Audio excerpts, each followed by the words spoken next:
Lixa Oromiyaa fi naannoo kibbaatti godinaalee kibba Oromiyaatti rakkoon nageenyaan ulfaataa ta'e akka ture hundumti keessanuu beektu. Kanaan wal qabateetiniin kan mootummaan rakkoo adda addaa hawaasarraan uummatarraan gahaa jirutti akka mootummaan uummata nagaa ajjeesaa jirutti soomni irra deddeebitee yeroo haasoftu dhugaa fakkaata waan ta'eef nutis akka poolisiitti rakkoo nageenyaa naannoo keenya keessatti uumamaa jiru kana ajjeechawwan raawwatamaa jiran kan saamichawwan baankiilee adda addaa fi akkasumas qabeenya nama dhuunfaa irratti raawwatamaa jiran kan adda baasuudhaan iddootti yakki kun raawwatamaa jiru keessatti galmee 18 ijaaruun danda'amee jira jechuudha. Galmee 18 ijaarre kana keessatti namoonni yakka kanaan shakkaman yakka ajjeechaatiin yakka saamichaatiin namoonni shakkaman namoonni 48 to'annaa jala kan oolan ta'uusaa fi namoonni kun ajjeechawwan suukanneessaa magaalota Oromiyaa keessatti raawwatamaa turan Qeellam Wallaggaa, magaalaa Naqamti, godina Wallagga Lixaatii fi akkasumas magaalaa Buraayyuu keessatti tarkaanfii garee abbaa torbee humna jedhuun fudhatame yeroo fudhannee qorachaa kan ture ta'uusaati. Qorannaa naannoo kanatti taasifneen namoonni baay'een kan to'ataman ta'uusaatii fi namoonni to'ataman kunis baay'een isaanii ragaadhaan kan irratti qulqullaa'e isaanis jecha amantaa isaanii osoo waakkatiin mana murtiitti dhiyaatanii akkaataa 35tiin jecha amantaa isaanii kan kennan sana biras dabree ragaa sadarkaadhaan gocha kana raawwachuu isaanii tokko lamaan kan ibsan ta'uusaa ragaan of harkaa qabnuu fi viidiyooleen baay'een isinis ilaaluu dandeessu intarviin namoota sanaa karaa nu harka kan jiru ta'uusaati. Naannoo Buraayyuu irratti Saajin Hayilee Komishinar Salamuun Finii abbaa qabeenyaa naannoo Kuroo jiru deeqa konistiraakshiniin kan Alamaayyoo kan hordofuuf dirqama kana natti laatan jechuudha. Warra bosona baa'ootiin jechuudha. Sana dirqama sana fudhadheetanii dirqama sana fudhadhee jiru Hayilee fa'aa Komishinar Salamuun fa'aa hordofuu jalqabe jechuudha. Wantoonni hordofaa jirru tara ijoollotatti agarsiisee jechuudhaan mootii nama jedhamu ijoollonni gareen tarkaanfii fudhatan turanii isaan ittiin agarsiise. Achirrattis tarkaanfiin ta'eera. Darbee kan Komishinar Salamuun isarrattis hordofaa turre yeroo baay'ee hordofeetanii guyyaa tokko qacarraa argeen ijoollotatti agarsiise jechuudha. Kanaan ajjechaan sun raawwate jechuudha. Humni kun leenjii biyya keessaa fi leenjii biyya alaa fudhachuudhaan kan hoogganamu adda bilisummaa Oromootiin ABO'dhaan ta'uusaa ifatti isaanis haal duree tokko malee kan kaasan ta'uusaati jechuudha. Waraana ABO Sololoo jiranitti deemeen dabalame jechuudha. Baruma sana leenjii baatii 6 yookaan 6 leenjiin dirqama fudhadheen gara waraana Horroo Guduruu jiranitti dabalamuuf osoo deemaa jiru Finfinnee naannoo buufata konkolaataatti kan qabame jechuudha. Tooftaan qabsoo isaanii karaa afuriin kan isaan hojjetanu tooftaa isaanii keessaa tokko lola hidhannoo bosonatti galanii ijoollee umuriin isaanii hin geenye dargaggeeyyii mana barumsaatii guwwomsanii baasanii hidhachiisanii bosonatti kan galchan yeroo ta'u tooftaan qabsoo isaanii inni lammaffaan humna abbaa torbee jedhu kana filatanii magaalota keessatti hooggansaa fi abbootii qabeenyaa bebbeekamoo ta'an adamsanii ajjeesuu irratti kan bobba'an yoo ta'u. Meeshaa waraanaa wallagga lixaa deemeen akka inni yeroon waan sana fudhee qarshii fi meeshaa waraanaa lama kilaashii lama shubuxii lamaa fi boombii 4 itti laatamee ture jechuudhaan bosona irraa waan fidee oole. Tooftaan isaanii inni sadaffaan biloogaroota adda addaa leenjisanii namni tokko akkaawuntii feesbuukii 3 fi isaa ol banatee magaalaa keessa taa'ee gumaa pirees gumaa guddaa maqaa adda addaa baafachuudhaan mootummaa irratti holola sobaa qindeessaa ofii isaaniitti nama ajjeesaa akka waan mootummaan nama ajjeesetti fakkeessuudhaan FB irratti ta'e jedhanii hawaasa burjaajessuudhaaf ta'e jedhanii hawaasni sodaa keessa galee akka isaan deeggaru ta'e jedhanii injifannoo hin jirre injifannoo sobaa injifannoo dhugaa fakkeessanii sooshaal miidiyaa irratti holola hafarsuu ta'e jedhanii nama ofii isaanii ajjeesan mootummaatu ajjeese jechuudhaan keessaan ergaa walii dabarsuudhaan maqaa mootummaa balleessuu irratti kan bobba'an humna akkasii magaalota hunda keessatti bobba'ee kan jiruu fi baay'ee isaanii to'annaa keenya harka kan jiranii fi qabatamaatti isaanis mana murtii dhiyaatanii akkaataa 35 jecha amantaa isaaniitii fi ragaa sadarkaadhaan kan ibsan ta'uu isaati. Gara biraatti argannu fe ani hojii dhuunfaa kootiin hojjechaa jiraachisuuf jecha deebi'ee waraana kanaan immoo toora FB fi toora bilbilaatiin waliin quunnama. Akkasumas deeggarsa birriin uffataa bukkii qofaa irratti gallaatu. Kana deeggaraan ture. Hojii opereeshinii kana yeroo hojjennu humni hojii kana irratti bobba'e dhimma biyya keessaa agirus daannatu warra jedhamanii fi poolisii federaalaatii wajjin qindoominaan waan hojjennuuf hojiin namoota kana funaananii seeratti dhiyeessu baay'een isaa raawwatamee jira. Baay'een isaa immoo garuu kan hafuu fi ammallee kan itti deemamaa jiru ta'uu isaati. Inni afraffaan filannoo biyyoolessa irratti karaa nagaatiin galmaanii filannoodhaaf dorgomuudhaaf karaa nagaatiin kan of qopheessaa jiran yoo ta'e illee filannoo dura maal hojjechuu qabna guyyaa filannoo maal hojjechuu qabna karaa jedhuun humna bal'aa dargaggeessa filatanii biyya alaa Keeniyaa naannoo Sololootti erguudhaan humni kun Sololootti leenji'ee guyyaa filannoo irratti karaa tokkoonis ta'e karaa biraatiin namoonni deeggartoota mootummaa ta'an osoo hin jaallatin tokko dirqamaan akka isaan deeggaran taasisuudhaaf. Lammaffaa hoggansa nageenyaa qaama nageenyaa hidhannoo harkaa qaburraa hidhannoo saamanii hidhannoo butatanii humna isa bosona jiru waliin walitti hidhatanii qaama nageenyaa irratti tarkaanfii fudhachuu guyyaa filannoo sana kan isaan deeggarus kan isaan hin deeggarres osoo hin jaallatiin akka adda bilisummaa Oromoo filatu gochuudhaaf humni akkasitti leenjii fudhatee qophaa'ee hojii kanaaf istaandi baay'ee ta'ee magaalota hunda keessatti ramadame namoonni baay'een qabamanii nu harka kan jiran ta'uu isaa fi yeroo ammaa karaa ifa ta'een karaa bilisa ta'een akkaataa leenjii itti fudhatanii fi ergama isaanitti kenname seeraan ragaan naannoo sanatti jiru ragaan naannoo sassaabamee jecha amantaa isaan osoo waakkatiin mana murtiitti dhiyaatanii 35 kennan kanaa fi bu'uura ragaalee sadarkaatiin galmeen kun qindaa'ee gara xumuraarra kan geenye ta'uusaa kaasuufini.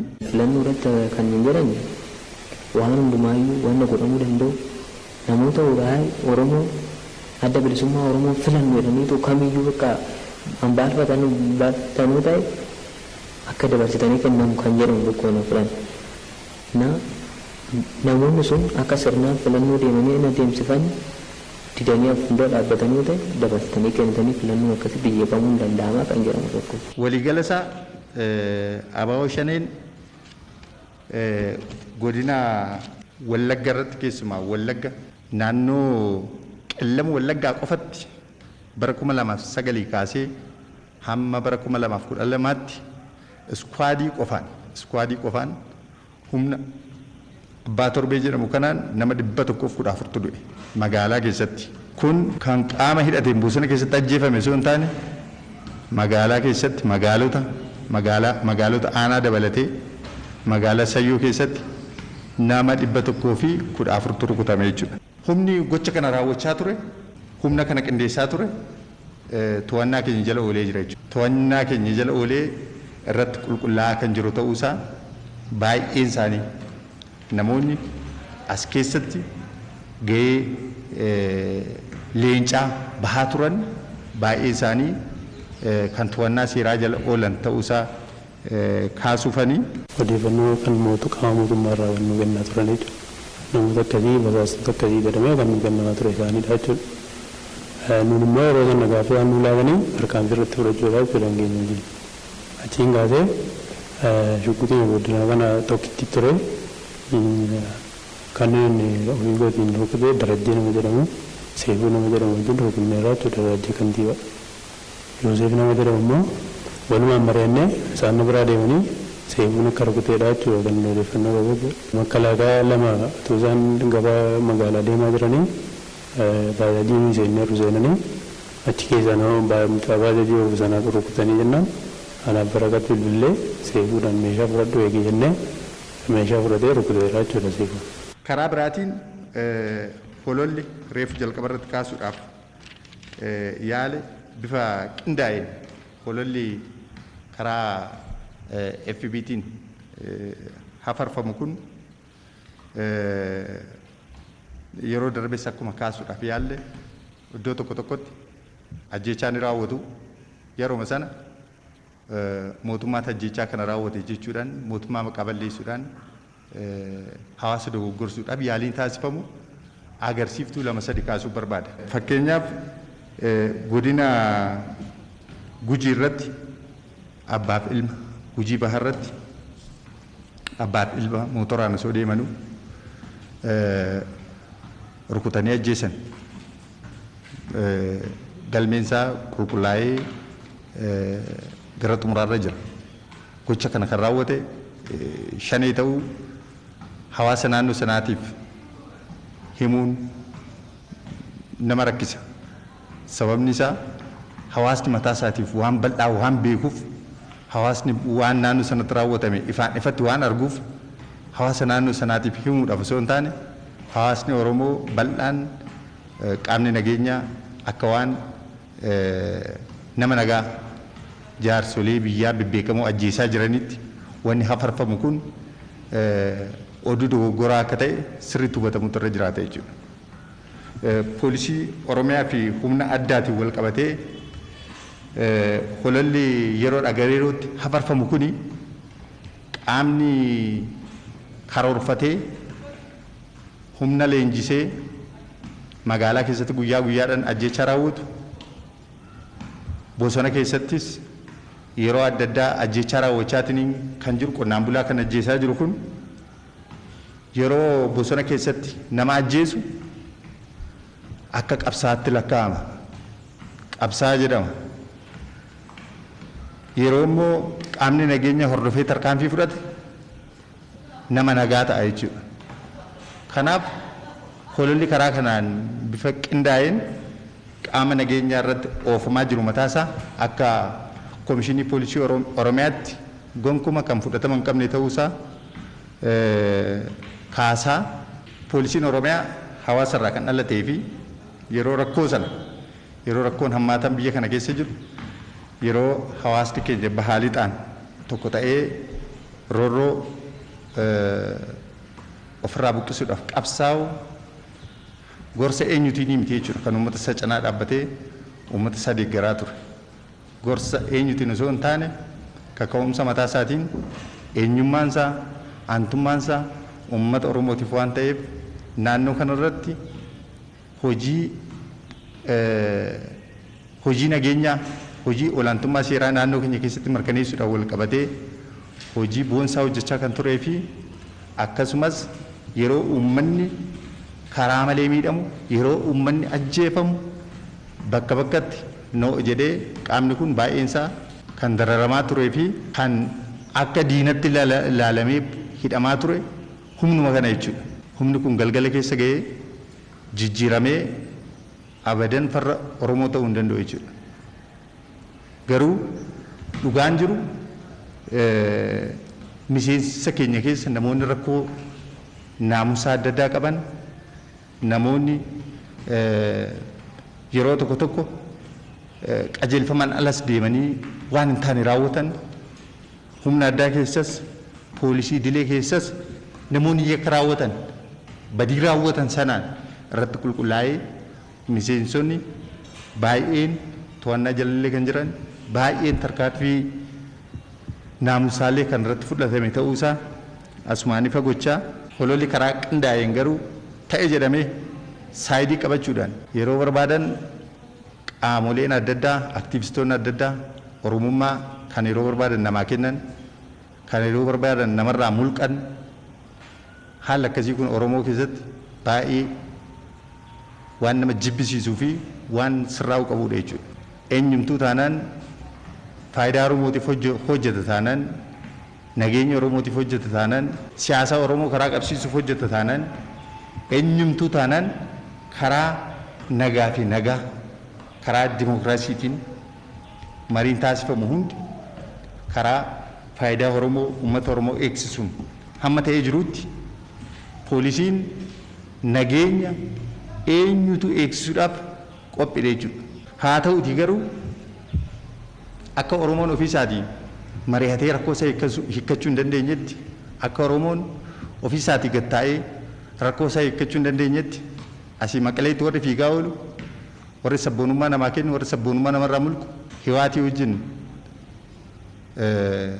tokkummaa uumanii Oromoo bilisoomsuudhaaf warra halkanii guyyaa dadhaban baay'ee sochiin kun irruma irra isaa kaafna malee ditteel waan naannoo kanatti jiru yeroo biraas bal'inaan kaasuu hin dandeenya. Humni lixa Oromiyaa naannoo Jimmaa fi godina Ilubaaboor naannoo kibbaa, naannoo ummatoota kibbaa dabalatee dhaqee qellam Wallaggaatti humna shaneetii wal hidhatee humni naannoo sana socho'aa jiru qabatamaatti humna TPLF hin hoogganamuudha jechuudha. Ifatti ragaa sarkaa qabna jechuudha. Ragaa sarkaa qabnaa namoonni naannoo kanarratti hojii guyyaatiin as keessa gowwoomfamanii asii filatamanii deemanii leenjii Maqaleetti kennamee fi hoggansi Oromoo, hoggansi aan Oromoodha ofiin jedhu orienteeshinii kennee fi leenjii kennee fi TPLF wajjin ta'anii humna isaan bobbaasan humna bal'aatu jira jechuudha. Kun homaa uummanni keenya bitaa mirga jechuun qabu. Haqni gaafa yeroon ga'e, gaafa sa'aatiin ga'e, salaata yeroo sa'aan ga'e salaatu jedha uummanni Oromoo. Dhugaan haga fedhe qal'atus hin citu waan ta'eef ragaa of harkaa qabna. Dhawaata nutis miidiyaadhaan hawaasa ifa godhaa deemnaa. Ammaaf garuu uummanni Oromoo sirriitti hubachuu kan qabu eenyumtuu Oromoo irraa dhalatee Oromootti diina ta'uu hin danda'u. Garuu wanni ajaa'iba isinitti ta'u Oromoo irraa dhalatee gocha diinaa immoo kan raawwatu Oromoo irraa dhalatee immoo kan Oromoo diigaa oolu Oromoo irraa dhalatee kan diina Oromootu wajjin hiriiraa oolu maraataa isaa abbaatii hidhata waan ta'eef uummanni Oromoo hidhachuu qaba jechuudha warra akkasii kana. Calliseetuma kan harka dheefaana harka dha'uun sirrii miti. Abbaa badii qabuun badii qabda. Dhaabbadhu jechuun ni qaba jechuudha uummanni Oromoo. Isa dogoggoreen dogoggorteertaa deebi'i jechuun itti irra jiraata jechuudha. Sobaanis wal gowwoomsuun uummata Oromoo kaleessa diinatu gowwoomsaa har'a immoo garuu ilmaan isaanii saatiin gowwoomfama jechuudha Oromoon. Kanaaf dhiibbaan karaa tokkoonis ta'e karaa biraatiin uummata keenya irratti gaggeeffamuudhaaf bifa qindaa'aa ta'een dhaabboleen kana dura asirraa jiddu galeessa irraa seentarii kanarraa ari'amanii aangoo irraa ari'amanii karaa ganda isaaniitti galan hundi Oromoo irratti hojjechaa jiru har'a. Fakkeenyaaf Gidaamitti hoogganaa shanee kan ta'e maqaan isaa Aschaaloo Ashaagree kan jedhamu afaan Oromootu kan hin beeknedha. Kan rukutamee qabamee kan du'e jechuudha. Hoogganaa waraana shaneeti garuu. Kana uummanni Gidaamii sirriitti beeka waan ta'eef hin kaasa jechuudha. Kanaaf yeroo ammaa qaamni maqaa Oromootiin daldalu hundumtuu tokko yoo dhaabbatanii nageenya naannoo keenyaatiif wabii ta'uun kan barbaachisu illee yoo ta'e mari'atanii walii galanii tokkummaa Oromoo kaleessa sana deebisanii waliin hojjechuun filannoo osoo hin taane dirqama jechuudha. Yoo kana hin taane inni tokko oduu sobaa faabrikeet gochaa holola qindeessee mootummaa karaa jeequmsaatiin hawaasaaf ragaa hin taane ragaa sobaa kennuudhaan hawaasa Oromoo kakaasee dargaggeessa yakka keessa galchuudhaan dargaggeessa akka karaa cufu kaleessa birmadummaa isaatiif jecha karaa cufaa ture dargaggeessi Oromoo har'as waan isaan galleen karaa cufuun qabu jechuudha. Waamicha eenyutu keessummeessee dargaggeessi harsaa kafaluun qabu jechuudha. Dargaggeessi Oromoo dhaabbatee of ilaaluutu irra jiraata jechuudha. Rakkoo yoo jiraate rakkoo karaa nagaatiin hiikuu danda'uutu irra jiraata malee har'a yeroo itti Oromoon biyya bulchaa jiru keessatti har'a yeroo itti Oromoo miti sabaaf sablammii biyya kana keessa jiru hunda yeroo itti gaggeessaa jirutti wanni saalfachiisaan akkasii kun dhaabbachuu qaba jechuudha. Kanaaf naannoo kanarratti poolisiin Oromiyaa yeroo kamiyyuu caalaa olaantummaa seeraa mirkaneessuudhaaf tarkaanfiiwwan fudhatamaa jiran akkuma jiranitti ta'ee ammallee baay'ee kana yeroo jennu waan godhuu hin dandeenyu sun dubbannu jechuudha. Waanuma goonu dubbanna waan ta'eef namoota alseerummaa akkasii gaggeessan namoota waamicha dargaggeessa Oromoo karaa hin taaneen karaa qaxxaamuraatiin gara aangootti dhufuudhaaf humna dargaggeessa keenyaa meeshaa godhachuudhaaf humna karaa tokkoonis ta'e karaa biraatiin harka wal keessa naqatee hojjetu irratti araarama tokko malee tarkaanfii hin fudhanne. Ammallee dhimmi miidiyaadhaan wal qabatu kun miidiyaan biyya kana keessa jiru gaafa namni tokko Walaggatti du'u Saaraa Barhaa jedhee dookumantarii hojjetee torbaan sadii agarsiisa miidiyaan biyya kanaa. Qellem Wallaggaa keessatti garuu wanni ajaa'iba isinitti ta'u osoo deemtanii gadi buutanii ilaaltanii mucaa daa'ima waggaa torbaa abbaan kee mootummaa deeggara jedhanii haadharraa mana dhaqanii fuudhaniit qalan. Mucaa daa'ima waggaa torbaa haadha ulfa ji'a 8 garaa baqaqsanii ilmoo garaa dhabaasanii ajjeesanii jiru. Kana qofaa miti daa'ima waggaa 8 butanii bakki isaan geessan hin beekamu. Kana hunda miidiyaan dabarsu hin jiru. Wanni ajaa'iba namatti ta'u jechuudha biyya kana keessatti. Miidiyaan kanarratti hojjetu hin jiru. Miidiyaan mootummaas rakkoo qaba. Miidiyaan dhuunfaa biyya kana keessa jirullee rakkoo qaba jechuudha. Miidiyaan dhuunfaa biyya kana keessa jiru gaafa qaamni nageenyaa olaantummaa seeraa mirkaneessuudhaaf socho'e gaafa qaamni nageenyaa namni du'ee humni kun nama ajjeesaa nama qalaa qaamni nageenyaa poolisiin gaafa tarkaanfii fudhachuudhaaf socho'e garuu eenyu dura kan addunyaa irratti sa'aatii 24 hololaa oolu miidiyaa dhuunfaadha jechuudha. Kanaaf haqa kana uummanni keenya beekuu akka qabuuf viidiyoon kunillee dhufee jira ilaaluu hin danda'ama jechuudha. Viidiyoon isaa ilaaluus hin danda'ama. Ragaa hawaasa naannoo irraas fudhachuun hin danda'ama jechuudha. Homaa waan dharaatii miti kan dubbannu akka poolisiitti ragaa of harkaa qabnu waan nu harka jiru waan qabatamaa lafarratti raawwatamaa jiru dhaabbanneeti waan ta'eef kan dubbannu. Miidiyaan paartii tokko hololaan paartii tokko sobaan hafarsee dibbee dha'ee paartii tokko gara aangootti fiduudhaaf miidiyaan hojjetu an miidiyaa Oromooti jedhee haasa'uudhaaf mataa isaatti mooraalii hin qabu jechuudha.